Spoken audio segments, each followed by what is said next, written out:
La transition de l'industrie du textile au programme de notre débat avec Vincent Marie, bonjour. Bonjour. Bienvenue, vous êtes le président de Bleu Forêt. Thomas Ebele, bonjour. Bonjour. Bienvenue à vous aussi, président du Fashion Green Hub Grand Paris. On commence par des questions de présentation, évidemment. Bleu Forêt, c'est une marque de chaussettes, de collants, c'est ça? Exactement. Quelles caractéristiques? D'abord, fabriquées en France, on peut commencer par dire ça.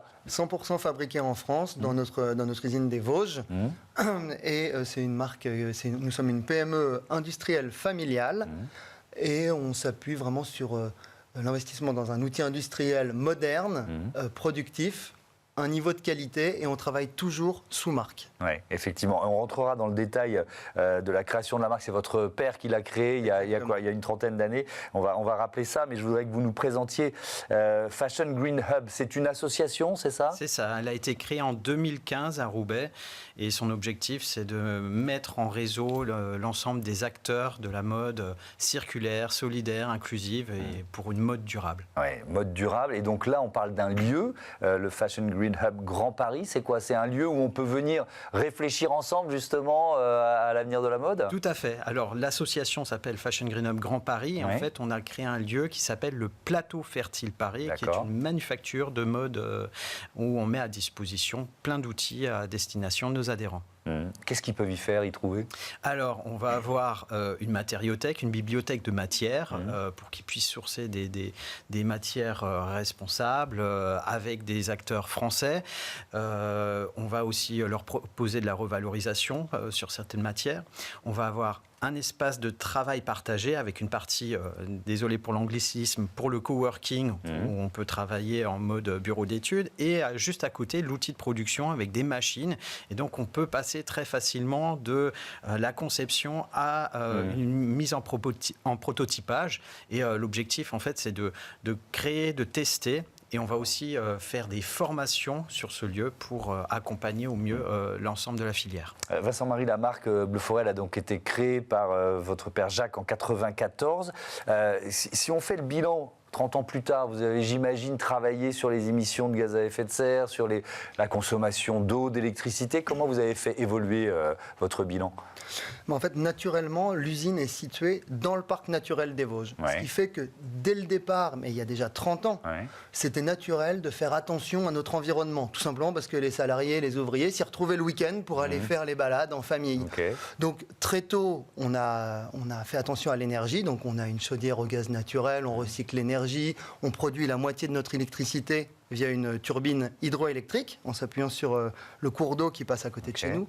On recycle l'intégralité de nos déchets carton et plastique, ça c'est relativement simple. Plus compliqué, recycler nos déchets textiles. On a dû trouver plusieurs personnes pour recycler et on a réussi à trouver quelqu'un qui reprend tous nos déchets textiles, effiloche le fil et l'utilise pour faire du rembourrer les sièges ou les banquettes de voitures. Pourquoi ça a été plus difficile? Parce que la filière n'existait pas vraiment? Il fallait presque un peu la créer ou en tout cas donner envie à des partenaires de se lancer? C'est exactement ça. C'est-à-dire que les filières papier-plastique sont très développées, c'est facile. En revanche, c'est des filières beaucoup plus fragiles, les filières textiles, donc on a dû souvent participer aussi avec ces sociétés. Et puis alors vous lancez pour la première quinzaine d'avril un service de reprisage des chaussettes. Alors ça nous fait rire et en même temps, c'est quoi l'enjeu? Comment ça marche? Parce que ça ne doit pas être si facile de déjà récupérer les chaussettes de vos clients. Vous les faites quoi? Vous les renvoyez ensuite dans l'usine? C'est quoi l'idée? C'est parti, c'est une petite opération, c'est parti du fait que des amis me disaient mais quand même c'est malheureux de temps en temps, il peut m'arriver d'avoir un trou à ma chaussette et je la jette. Bien sûr, il n'y a pas de seconde main, il n'y a pas de réparation. Et donc je me suis dit tiens, je ne peux pas le faire pour toutes les chaussettes, mais essayons de le faire pour les chaussettes Bleu Forêt qu'on me ramènera en magasin. Donc pendant 15 jours, n'importe qui peut rapporter une chaussette Bleu Forêt dans nos magasins. On va récupérer cette chaussette, la renvoyer à l'usine. Elle sera reprisée avec un œuf en bois par une personne de façon manuelle. Ensuite, on va la repasser, la replier et vous la restituer à la boutique. On le fait à titre gracieux. C'est plus pour essayer de mettre notre pierre à l'édifice, et de ne pas jeter. Oui, alors c'est ce que j'allais vous dire. Peut-être pour faire un peu changer l'état d'esprit, ou en tout cas se poser la question. Exactement. En fait, c'est sortir du tout jetable, quoi. C'est un peu ça l'idée. C'est ça. Je le fais pas de façon dogmatique. C'est des copains qui m'ont sollicité là-dessus. Donc s'ils m'écoutent, ils penseront à moi. Merci pour la galère, voilà. Parce qu'il a fallu monter le système. Mais c'est bien parce que justement, ça nous pousse et je me suis dit, qu'est-ce que je peux faire à mon petit niveau ? Et voilà. Donc c'est une action qu'on mène là du 1er au 15 avril. Ouais. L'économie circulaire appliquée à l'univers de la mode, est-ce que c'est pour l'instant comme ça des opérations un peu ponctuelles, infinitésimales, alors là je parle du secteur, ou est-ce que ça commence à prendre de la place ? Non, ça prend vraiment de plus en plus d'ampleur et la réparation en fait partie. D'ailleurs, on va lancer dès le mois de septembre une formation de réparateurs, notamment sur la partie couture, parce que c'est des métiers qui sont en train de disparaître et en fait il faut les préserver, il faut sauvegarder ces savoir-faire-là. Et sur la partie circulaire, on a de plus en plus d'adhérents et aussi de gens extérieurs à l'association qui nous sollicitent pour essayer de trouver des solutions concrètes. Et il en existe des solutions concrètes. Oui, avec un petit effet pervers. Alors là, je parle des géants, mais si on parle des géants de l'ultra fast fashion et des géants de la seconde main dans le vêtement, finalement, on est un peu dans la perpétuation d'un système d'ultra-consommation quand même. Tout à fait. Là, une marque comme Chine a annoncé qu'elle allait bien en 2025 mettre en place une usine de recyclage. Je crois qu'il prévoit de faire à peu près 3000 tonnes par an. Quand on a une usine comme les tissages de Charlieu qui est capable déjà de faire plus de 7500 tonnes par an et ils vont passer à plus de 15 000 tonnes dans les années à venir. Donc on a ce savoir-faire, on a les technologies. C'est aussi, on va dire, une question de volonté un peu politique pour accompagner des industriels pour ce changement d'échelle. Des chaussettes fabriquées en France, c'est une rareté ? De plus en plus. 85% de ce qui est commercialisé par les marques françaises, c'est fabriqué dans des pays à bas coût. Il y a moins de 5% aujourd'hui de la production qui est purement française. Et en fait, on a perdu plus de 300 000 emplois. On était à plus de 420 000 emplois dans les années 90. Là, on vient de passer sous la barre des 100 000. Est-ce que vous êtes forcément beaucoup plus cher ? Ou comment vous faites pour trouver un équilibre en fait ?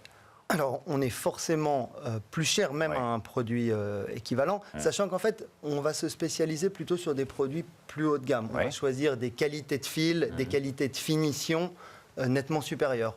On a aussi l'obligation d'assurer un service meilleur du fait de notre proximité. On est capable de réassortir plus rapidement et toute la saison.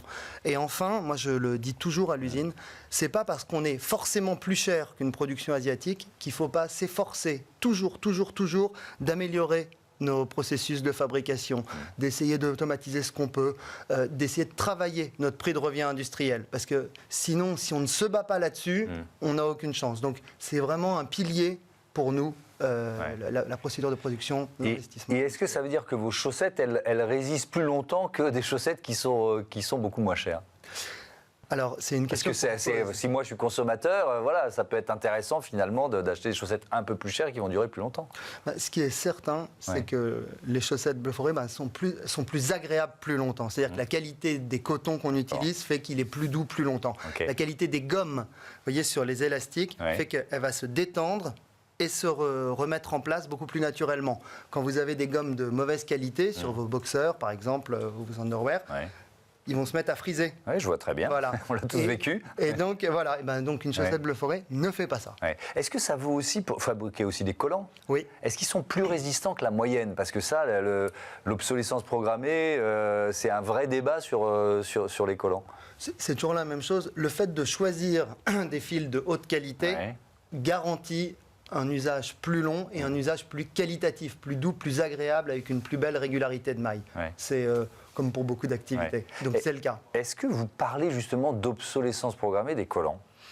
Alors, on en parle. Après, nous, on est une association d'entreprises. Après, je suis entrepreneur à côté. Un de mes objectifs, c'est justement de sensibiliser les consommateurs à ce type d'obsolescence. Et en fait, il y a aujourd'hui des gens qui luttent contre ça. Et donc, Bleu Forêt en fait partie. Et c'est important de prendre conscience, en fait, que quand on va choisir un produit qui va être légèrement plus cher. En fait, il va avoir une durée de vie à l'usage qui sera beaucoup plus importante. Ouais. Avec ce chiffre, on aurait pu commencer par là, mais ce bilan carbone de l'industrie textile, 4 milliards de tonnes de CO2 par an, ça représente 10% des émissions mondiales. Hein, on parle au niveau mondial de gaz à effet de serre. Vous disiez lors de l'inauguration du Fashion Hub Grand Paris que la mode était en retard sur sa transition. Alors c'était en octobre 2023, j'ai retrouvé cette interview. 18 mois plus tard, est-ce que ça a un peu changé ou pas ? Non, je pense qu'on est toujours aussi en retard. Et en fait, il y a certains acteurs qui freinent des cas de fer, qui essayent aussi de retarder de plus en plus la législation, qui essaye de la réglementation, qui essaie de se mettre en place. Là, on a une loi sur la loi contre l'ultra fast fashion, qui a été un peu détricotée. Oui, surtout qu'on attend au Sénat, qui était programmé là, et puis on ne sait pas quand. Bon. Voilà, on a retiré l'article 1, l'article 3, donc finalement, il n'y a plus vraiment de seuil. On déterminera ça éventuellement par décret, et puis la publicité, finalement, on relègue ça juste aux influenceurs. Et c'est dommage parce que si on arrive vraiment... Parce qu'il était question d'interdire la publicité pour ces marques d'ultra fast fashion. Oui, exactement. Et moi, je pense que plus on va mettre de visibilité sur les acteurs locaux qui font bien les choses, et plus les gens feront aussi les bons choix. Merci beaucoup, merci à tous les deux et à bientôt sur Be Smart for Change. On passe tout de suite à notre rubrique Startup.